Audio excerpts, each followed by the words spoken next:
Thank you, Mr. Chairman. Thank you to our witnesses. Mr. Boyle, I'd like to focus on some of the issues relating to the trucking industry. There's been a really good story on the fact that 70% of our economy's total tonnage has been coming from you and your industry, and there has been very significant greenhouse gas emission reductions, primarily through your own work. Isn't that true? Yes, sir. And do you think that's been highlighted much? You know, the line of demarcation that most people refer to with diesel technology emissions was 2010. So right now, if we look at the national fleet of Class 8 trucks, 47% of them are still pre-2010. So there's an 83% reduction going from 2010 to today.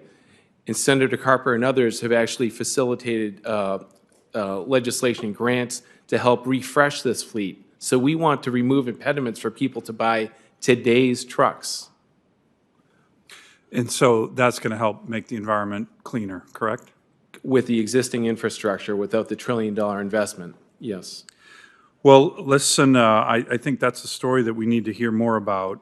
But I'm very concerned, like many, bipartisan concern, by the way, of the EPA's using its regulatory power to transition the vehicle fleet at a way in which I think is not an achievable pace.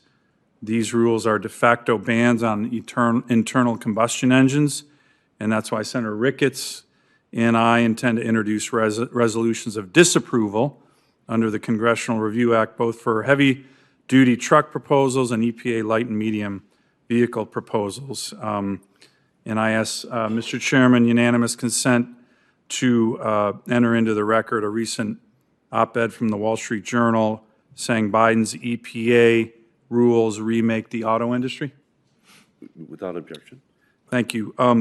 Mr. Boyle, do you agree that the regulations are an unprecedented move by the EPA to dramatically move forward something that we think probably violates the recent Supreme Court decision in EPA West Virginia in terms of, hey, if you're going to have regulatory authority to remake the whole economy, you need to get that authority from the Congress. What's your view on that? So we work in interstate commerce.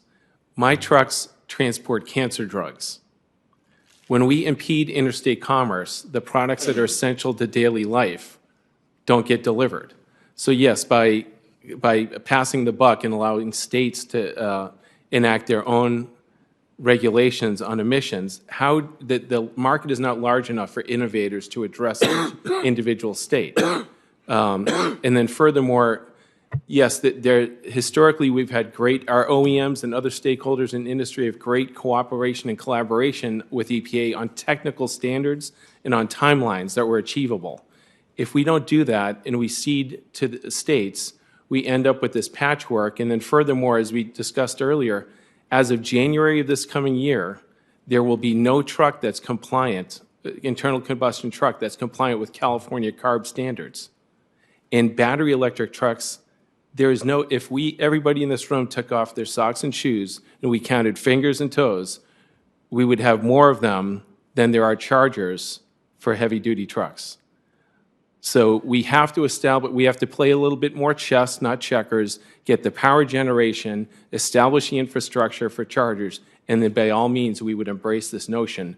But to do so without that in place sets trucking up for failure, which in turn sets up consumers for failure and higher costs. Thank you. Let me ask one final question for all the panelists. The administration, and I think this is a bipartisan issue, says that they want America, not China in particular, to source the critical minerals that we will need for electric vehicles and so many other clean energy technologies. And yet, this kind of timeline doesn't give our country the ability to mine critical minerals that we have. By the way, in Alaska, we have the highest environmental standards in the world on mining critical minerals. If we need critical minerals and we want to get away from China the reliance on China, and we have the highest standards in the world, and we can employ our own people, why wouldn't we do that? So you may have seen Senator Manchin's statement on what he called the EPA's radical vehicle emission standards, and he said that the one thing that's going to happen here is that it's going to only result in more energy secure and powerful China and strengthening our reliance on minerals and technologies from China. This is a Democrat saying this. I'm meeting with, in the next couple minutes, a group from the Ambler Mining District in Alaska, a huge critical minerals supply for our great state. Highest environmental standards, labor, tribal individuals I'm going to be meeting with on this Ambler project. The Biden administration, on the day the president held a critical minerals summit, reversed the 7-year environmental impact statement on the Ambler Mining Road. It's crazy. If we got to get off, if we need, green technologies and we need the critical minerals for it, why wouldn't we do it from here? Why would we keep relying on China?